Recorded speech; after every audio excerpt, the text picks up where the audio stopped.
Hello, come with my home.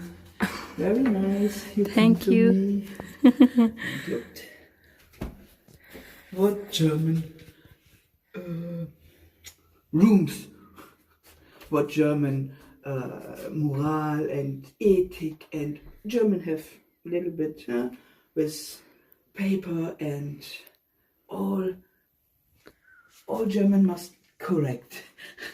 अस्सलाम वालेकुम जी, कैसे हैं आप सब। आज हम करेंगे थर्ड अपार्टमेंट का विजिट, जो कि 1 बेड अपार्टमेंट है और ये ग्राउंड फ्लोर के ऊपर है। और इसकी खास बात ये है कि ये कॉर्नर अपार्टमेंट है। सबसे पहले आपको दिखा रही हूँ एंट्रेंस एरिया। एंट्रेंस एरिया के पास ही इसका वॉशरूम है और साथ ही जूते रखने के लिए जगह है। और यहाँ पे इसमें कंप्यूटर टेबल रखी हुई है और यहाँ पे साथ ही लैपटॉप ऊपर पड़ा हुआ है और कुछ छोटी मोटी चीज़ें जो सी है ना वो इधर रखी हुई हैं। काफ़ी ज़्यादा सामान है जो छोटा मोटा यहाँ पे पड़ा हुआ है। और सामने आपको नज़र आ रहा होगा वॉशरूम। इस साइड पे वॉशरूम है। वॉशरूम में भी ऐसे ही चीज़ें लटकी हुई हैं, पड़ी हुई हैं, जैसे कि डेकोरेशन पीसीज वगैरह रखे हुए हैं ना इसमें।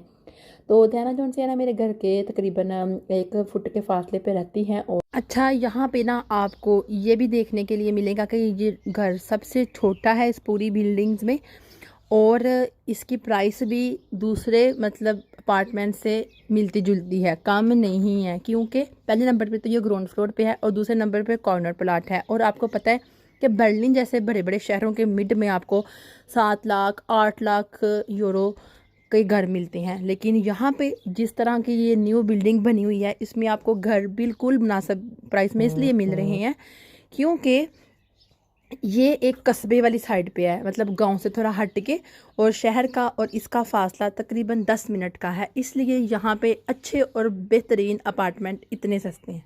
और ये एक वांड बनी हुई थी जो ऐसे लग रहा था कि टूटी फूटी है, लेकिन असल में ये एक पेंटिंग थी। और इसके दूसरी साइड पे एक लंबा सा ज़राफ़ा था और मैं उस पर हाथ मार के देख रही थी क्योंकि मुझे लग रहा था कि जैसे ये वॉल जो सी है ना वाकई में टूटी हुई है, लेकिन ये एक पेंटिंग थी। ठीक है। और यहाँ पे भी दियाना ने अपनी कबर्स वगैरह रख रही है। दियाना यहाँ से शिफ्ट होने के लिए सोच रही है, तो अब उसने तकरीबन अपना घर जो है वो ढूंढ लिया है। यहाँ पे ये होता है जर्मनी में, जब आपने घर छोड़ना है तो तब आपको क्या करना पड़ेगा, 3 माह पहले घर के मालिक को बताना पड़ता है। और जब मालिक ने अगर आपको निकालना है तो उसने भी आपको 3 माह पहले वार्न करना है कि आप अपना कोई और इंतज़ाम कर लें। तो बिल्कुल इसी तरह रूल के हिसाब से जाना ने बता दिया है अपने मालिक मकान को। घरों के मामले में एक रूल और भी है जर्मनी में कि अगर आप एक ही मकान में 5 साल गुजार चुके हैं, तो अगर आपके मालिक ने आपको फोन किया है कि 3 माह के अंदर अंदर आप मकान खाली करें, तो आप चाहो तो आप करके जा सकते हो, वरना आपके ऊपर कोई मतलब ज़बरदस्ती नहीं है। क्योंकि यहाँ पर 5 साल रहने के बाद आप पर कोई ज़बरदस्ती नहीं कर सकता। आप अपनी मर्ज़ी से घर छोड़ के जाओ तो जाओ, मालिक मकान आपको अपनी मर्ज़ी से नहीं निकाल सकता। लेकिन दूसरे केसेस में अगर आप कम अरसा रह रहे हो तो तब आपको 3 माह पहले बताना पड़ेगा, और जब मालिक कहेगा तब भी आपने 3 माह के बाद जाना ही है। शहर से हटके थोड़ा कस्बा टाइप है, तो इसलिए यहाँ पर इतनी बिल्डिंग्स नहीं हैं और बहुत बहुत खूबसूरत और बड़े बड़े विलाज हैं। इसका मतलब ये नहीं है कि अगर ये गांव में घर है तो इसके अंदर फैसिलिटीज़ कम होंगी या फिर गैस नहीं आ रही, पानी नहीं आ रहा, इस तरह का कोई सिस्टम नहीं है। यहाँ पे मोटर नहीं होती होगी, पता नहीं इन्होंने कहाँ पे लगाई होती है, लेकिन यहाँ पे लगातार अनलिमिटेड गर्म पानी आता है। आपको यहाँ पे बिजली कभी भी नहीं गई हुई मिलेगी। यहाँ पे बिजली के बहुत बहुत अच्छे इंतजाम है। हाँ, अलबत्ता बिजली महंगी बहुत ज़्यादा है। जर्मनी में जिन लोगों के पास इधर के पेपर हैं या फिर पासपोर्ट हैं या फिर फॉरएवर के पेपर हैं, उनके घर में ना एक लेटर आता है, उसके ऊपर लिखा होता है कि जब आप 65 ईयर के हो जाओगे ना, जैसे कि मैं हूँ और मेरे हस्बैंड है, हम लोगों को वो लेटर आ चुका है कि अगर आप 65 ईयर के होते हो तो आपको हुकूमत एक मखसूस रकम दिया करेगी आपके, और आपका घर का रेंट फ्री, आपका मेडिसिन फ्री। ठीक है। आपके अकाउंट में हर माह रकम पहुंच जाया करेगी। आपने कहीं भी जाना है, गाड़ियां आपके पास अवेलेबल होंगी। उसके अलावा अगर आप खाना भी नहीं बना सकते तो खाना भी आपके घर में पहुंच जाएगा। इसके लिए आपने रजिस्टर करवाना होता है एक जगह पे। अगर आप वो खाना खा सकते हो तो आपकी मर्ज़ी, क्योंकि वो रेडीमेड खाना होता है और हाँ बहुत बहुत अच्छा भी खाना होता है, लेकिन आपने ये सारा कुछ फ्री में आप सबको मिलेगा बुढ़ापे में जाके। हाँ जी जी, अब बात कर लेते हैं कि इस घर का रेंट कितना है, क्योंकि दियाना यहाँ पे रेंट पे रह रही है। तो ये जो इसका रेंट दे रही है 420 यूरो दे रही है। बिजली पानी वगैरह सब कुछ अलग है। और इस घर के अंदर किचन बिल्कुल भी इंक्लूडेड नहीं है। सिर्फ एक यही घर है इस पूरी बिल्डिंग में जिसके अंदर किचन जो है ना, वो जिसने भी घर आके रहना है उसने खुद ही लगवाना है। और जर्मनी में किचन बहुत ज़्यादा एक्सपेंसिव है। यहाँ पे ज़्यादातर घरों में किचन की जगह छोड़ी होती है। किचन आपने खुद ही ख़रीदना है और लगाना है। जब किसी और जगह पे जाना है तो वो किचन उखाड़ के ले जाएं, ये आपकी मर्ज़ी है, या फिर वहीं पे छोड़ जाएं और उनसे पैसे ले लें जो वहाँ पे दोबारा से कोई और शिफ्ट हो रहा है। तो ये घर भी 1 बेड अपार्टमेंट है। इस घर की कीमत 80,000 यूरो है और ये काफ़ी ज़्यादा महंगा है। छोटा सा इसका मतलब बेड रूम है और लिविंग एरिया भी इतना ख़ास बड़ा नहीं है, लेकिन क्योंकि ये सारी बिल्डिंग न्यू कंस्ट्रक्शन हुई हुई है तो इसकी कीमत इसलिए इतनी ज़्यादा है।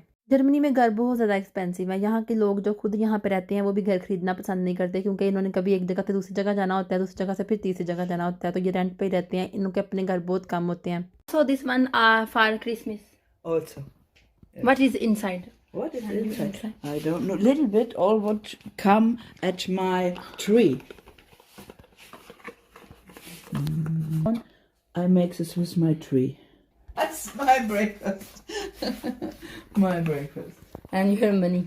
Yeah. जर्मनी में एक जगह ऐसी है जहाँ पे आपको बिल्कुल सस्ते घर मिल जाएंगे, लेकिन वहाँ पे आपको सारी अंडर कंस्ट्रक्शन करवानी पड़ेगी, घर को रिपेयर करवाना पड़ेगा, घर की छत बदलनी पड़ेगी। सिर्फ आपको ज़मीन मिलेगी या फिर कुछ दीवारें खड़ी हुई मिलेंगी और बाकी उसको सारा आपने रिपेयर करवाना है। इससे अच्छा है कि आप न्यू घर बाय कर लें, क्योंकि उसको रिपेयर करवाते करवाते ही आपका कमर टूट जानी है।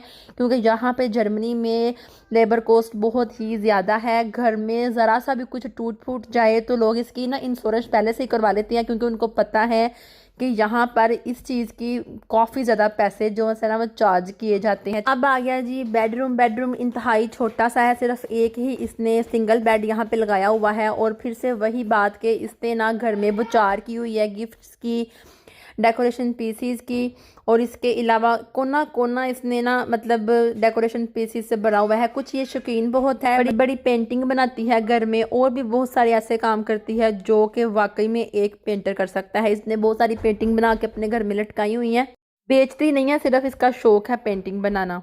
इस कमरे में सिर्फ और सिर्फ एक बेड है, एक अलमारी है और उसके साथ एक और कबर्ड है। इसके अलावा इस कमरे में और कुछ भी नहीं आ सकता, क्योंकि दरवाजे ने जब खुलना है तो काफ़ी ज़्यादा स्पेस ले लेनी है।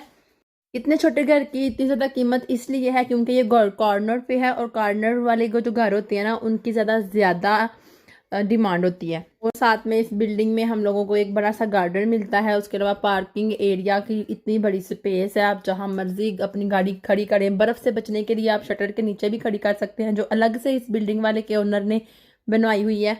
जब ये वाली मतलब फैसिलिटीज़ आपको मिलती है ना तो उस हिसाब से फिर आपके घर के चार्जेस भी काफ़ी ज़्यादा हो जाते हैं, इवन के वो रेंट में हो या आप यही घर खुद बाय कर रहे हो। ठीक है, ये हो गया जी किचन। किचन इसने सारा अपना लगाया हुआ है, क्योंकि किचन हमारा सबका पूरी बिल्डिंग के एक जैसे हैं, लेकिन डियाना का जो किचन है वो डिफरेंट है, लकड़ी का बना हुआ है और इसका कलर भी थोड़ा डिफरेंट है। तो ये इसका अपना है, जब जाएगी तो ले जाएगी। हम लोग अपने किचन का मंथली 25 यूरो पे करते हैं, जबकि मैंने सुना था कि दूसरी जगहों पे किसी मतलब अगर घर में किचन इंक्लूडेड है तो वहाँ पे वो पे नहीं करते, लेकिन हमारा जो शेफ़ है वो हमसे पे लेता है इसकी।